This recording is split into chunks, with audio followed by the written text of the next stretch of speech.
அனைவருக்கும் வணக்கம். சற்றம் கிடைத்த முக்கிய அறிவிப்பின்படி முதலமைச்சராக பதவியேற்கும் விஜய் அவர்கள் போட போகும் முதல் கையெழுத்து என்ன என்பது தற்போது பார்க்கலாம். வீடியோவை கொஞ்சம் ஸ்கிப் பண்ணாம கடைசி வரைக்கும் பாருங்க.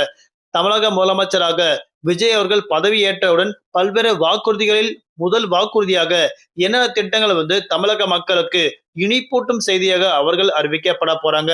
எல்லாமே இப்ப நம்ம பார்க்கலாம். அது மட்டுமல்லாமல் இனிவரும் காலங்கள்ல தமிழக முதலமைச்சராக விஜய் அவர்கள் பதவியேற்றவுடன் என்னென்ன புதிய திட்டங்கள் எல்லாம் மீண்டும் புதிதாக மக்களுக்கு கொண்டு வரப்படுறது என்பது பற்றி உங்களுக்கு தெரிந்து கொள்ள நம்மளோட சேனலை கீழே இருக்கிற பட்டனை கிளிக் பண்ணி சப்ஸ்கிரைப் பண்ணிக்கோங்க. பார்த்து பெல் பட்டனை கிளிக் பண்ணிக்கோங்க. இந்த வீடியோ உங்களுக்கு பிடிச்சிருந்தா லைக் பண்ணுங்க. இப்போ வாங்க வீடியோக்குள் போகலாம்.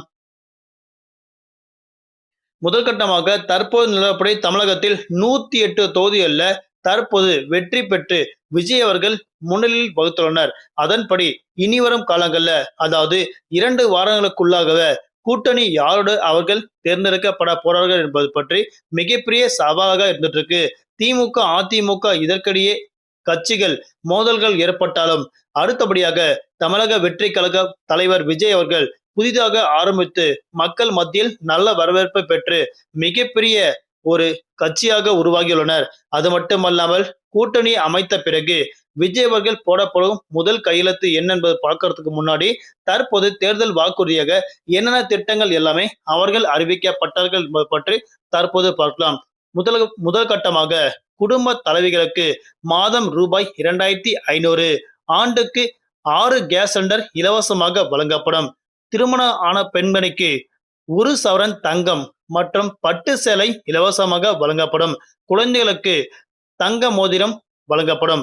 முதியோர் கைம்பெண் மற்றும் மாற்றுத்திறனாளிகளுக்கு ரூபாய் 3 லட்சம் நிதி ஒதுக்கீடு செய்யப்படும். பெண்களுக்கு அரசு பேருந்துகளில் இலவச பயணம் மேற்கொள்ளப்படும். குடும்பத்திற்கு ரூபாய் 25 லட்சம் மருத்துவ காப்பீடு வழங்கப்படும்.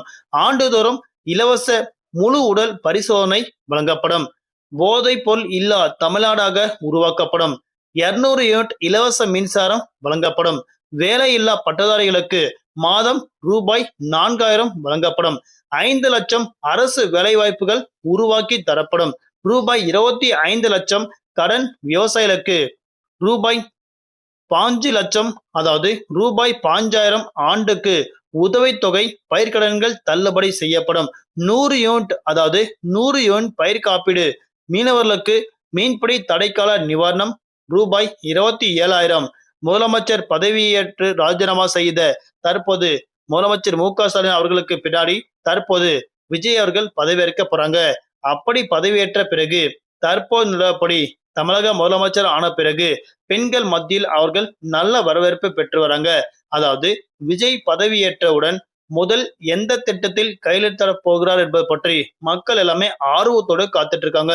கணிசமாக அளவு பெண்கள் வாக்குகள் வந்திருப்பதால் முதலமைச்சர் அவர்கள் குடும்ப தலைவருக்கு மாதந்தோறும் ரூபாய் 2500 நிதி உதவி வழங்கக்கூடிய இந்த திட்டத்தில் விஜய் அவர்கள் முதல் கையெழுத்து இடுவார் அப்படின்னும் மக்கள் எல்லாமே ஆர்வத்தோட காத்துட்டு இருக்காங்க. இரண்டாவதாக திருமணத்திற்கு 1 சவரன் தங்கம் மற்றும் பட்டு சேலை வழங்கக்கூடிய திட்டத்தில் அவர் கையெழுத்திடுவார் அப்படின்னு சொல்லப்படுறாங்க. ஒரு வாக்கு வித்தியாசத்தில் வென்ற வேட்பாளர் முதல் மொத்த குடும்பமும் எம்எல்ஏ ஆனது வரை ஏற்கனவே தமிழ்நாடு 10 லட்சம் கோடி ரூபாய் கடனில் இருக்கக்கூடிய சூழ்நிலையில விஜயின் பிரம்மாண்டமான இலவசங்கள் மற்றும் உதவித்தொகைக்கான நிதியை திரட்ட முடியுமா? இந்த ஒட்டுமொத்த மானியத்தின் பொருளாதாரத்திலே தாக்கத்தை ஏற்படுத்துமா என்ற கேள்வி மக்கள் மத்தியில் எழுந்துள்ளது. விஜய் இந்த திட்டங்களை எப்படி அவர்கள் திறமையாக கையாள போகிறார்கள்? மானியத்தில் நிதியையும் மேம்படுத்தி மக்களுக்கு இந்த திட்டத்தையும் எப்படி செயல்படுத்த போகிறார் என்பது பற்றி மக்கள் எல்லாமே ஆர்வத்தோடு காத்துட்டு இருக்காங்க. முன்னால் இருக்கக்கூடிய முக்கியமான ஒரு திட்டம், சவாலாக இருக்கக்கூடிய திட்டம் என்ன அப்படின்னா இந்த 3 முக்கியமான திட்டம் தான். இதனை தாண்டி கூட்டணி ஆட்சியும் பகைத்து கொள்ளாமல் ஆட்சி நடத்த வேண்டிய நிபந்தனம் அவர்களுக்கு இருப்பது.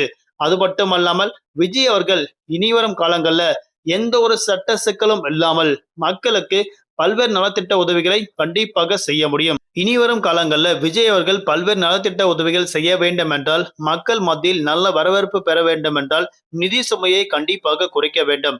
அது மட்டுமல்லாமல் தற்போது நிலவரப்படி தமிழகத்தில் ரூபாய் 2500 நிதியுதவி என்பது மக்கள் மத்தியில் நல்ல வரவேற்பு பெற்றுள்ளது.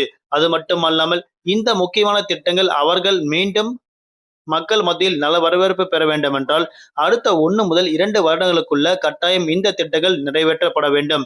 அதாவது இந்த திட்டங்கள் சட்டமாக்கப்பட்டு, அந்த சட்டங்கள் நிறைவேற்றப்பட்டு, மக்களுக்கு மீண்டும் இந்த திட்டங்கள் கொண்டு வரப்படுவதற்கு அதிகமான மாதங்களோ, அதிகமான வருடங்களோ ஆகிவிடும். அதனால இந்த திட்டங்கள் எல்லாமே தற்போது முதல் கையெழுத்தாக இடப்பட்டாலும், அடுத்த 1 முதல் 2 ஆண்டுகளுக்கு பிறகு கட்டாயம் இது மக்கள் மத்தியில் பெறுவதற்கு அதிகமான வாய்ப்புகள் இருப்பதாக தற்போது மக்களுடைய கருத்தாக உள்ளது. நன்றி, வணக்கம்.